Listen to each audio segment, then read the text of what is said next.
నమస్తే. తెలంగాణలో కాంగ్రెస్ పార్టీ అధికారంలోకి వచ్చిన తర్వాత ఆ ప్రభుత్వం తీసుకుంటున్నటువంటి నిర్ణయాలు కానీ, వెళ్తున్నటువంటి విధానం కానీ ప్రజల్లో మాత్రం ఒక రకమైనటువంటి చర్చ జరుగుతుంది. ఎందుకనంటే ఈ 9.5 ఏళ్లలో ఎప్పుడూ కూడా ఈ రకమైనటువంటి పరిస్థితులు మేము చూడలేదు.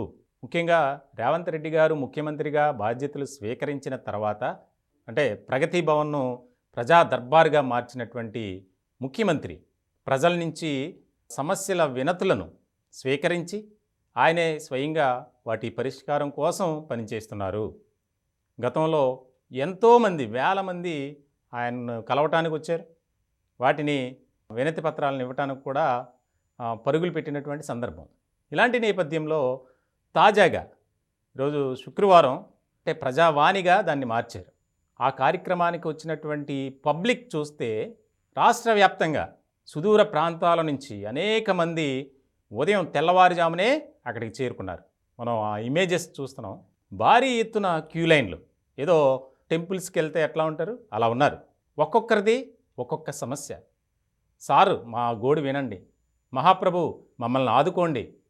ఈ రకమైనటువంటి అక్కడ ప్రతి ఒక్కరిది ఒక్కొక్క స్టోరీ. కొంతమంది అధికారులు మోసం చేశారని, కొంతమందిని ప్రజాప్రతినిధులు, లీడర్స్, రాజకీయ నాయకులే మోసం చేశారని, అలా రకరకాలుగా కొంతమంది కుటుంబ సభ్యుల్లోనే వివాదాలు, జాబులు ఇస్తామని మోసం చేశారని మనం చూస్తున్నాం ఆ ఇమేజెస్.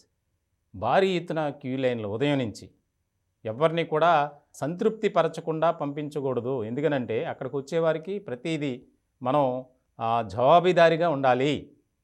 ముఖ్యంగా వచ్చినటువంటి వారికి కనీస సౌకర్యాలు ఏర్పాటు చేయాలని అక్కడ వాటర్ ఫెసిలిటీ అన్ని ఏర్పాట్లు చేసినటువంటి ముఖ్యమంత్రి ఈ విషయంలో కూడా చాలా క్లియర్ కట్గా ఉన్నారు. ఎందుకనంటే ఇప్పటికే అక్కడ 15 విభాగాలుగా ఏర్పాటు చేసినటువంటి ఎవరైతే కంప్యూటర్ ఆపరేటర్స్ ఉన్నారో వాటిని వచ్చిన కంప్లైంట్ని వెంటనే నోట్ చేసుకోవటం, ఆన్లైన్ చేయటం, వారికి ఒక స్లిప్ ఇవ్వటం, ఇలా చేస్తున్నారు. వెంటనే ఏ జిల్లాకి సంబంధించిన వ్యక్తి వచ్చారో వారికి సంబంధించినటువంటి ఆఫీసర్ని వెంటనే కాల్ చేయటం, అంతా సెటప్ చేశారు. అక్కడ 15 కాదు, ఇంకా దాన్ని డబల్ చేశారు.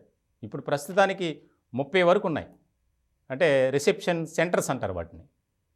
ఈ రకంగా అక్కడికి వచ్చేవారు వికలాంగులు, దివ్యాంగులు ఎంతోమంది చాలా రకాలుగా ప్రభుత్వం నుంచి సంక్షేమ పథకాలు సరైన రీతిలో అందుకోనటువంటి ప్రజలు మమ్మల్ని రాజకీయ నాయకులు మోసం చేశారు, ప్రలోభ పెట్టారు, మభ్య పెట్టారు, మా దగ్గర డబ్బులు తీసుకొని ఆ పని చేస్తాం ఈ పని చేస్తామని.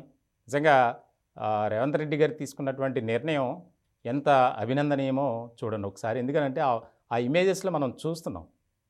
ఉదయం నుంచే భారీ ఎత్తున అక్కడికి వచ్చినటువంటి వారు క్యూ లైన్లు, చాలా ఏదో తిరణాళ్ళు లేకపోతే ఉత్సవాల దగ్గర దేవుని దగ్గరికి ఎలా వెళ్తారో ఆ రకమైనటువంటి విధానం అక్కడ కనిపించింది. నిజంగా ఆశ్చర్యపోతున్నారు జనాలంతా. ఎందుకనంటే అక్కడికి వెళ్తే మనకి న్యాయం జరుగుతుంది. ఇప్పటి వరకు వచ్చినటువంటి సమస్యలు ఏదైతే ఉన్నాయో వినతులు, వాటిని వెంటనే స్టడీ చేసి వాటి పరిష్కారం కోసం వెంటనే చర్యలు తీసుకోవాలని చెప్పి సంబంధిత అధికారులను ఆదేశించడం కూడా జరుగుతుంది వెంటనే. మరి ఇలాంటి క్రమంలో ప్రతి ఒక్కరికి ఆశ కలుగుద్ది. ఎందుకనంటే ఇప్పటి వరకు మనం ఎక్కడికి వెళ్ళాలి, మన సమస్యను ఎవరికి చెప్పుకోవాలని బాధలో ఉన్నారు ప్రజలంతా. ఇలాంటి తరుణంలో సీఎం రేవంత్ రెడ్డి గారు తీసుకున్నటువంటి నిర్ణయం ఇంకా దీన్ని డెవలప్ చేయాలని, ఇంకా కౌంటర్స్ పెంచాలని. ఇప్పుడు ప్రస్తుతం సోమవారం, శుక్రవారం ఈ 2 రోజులు పెట్టారు.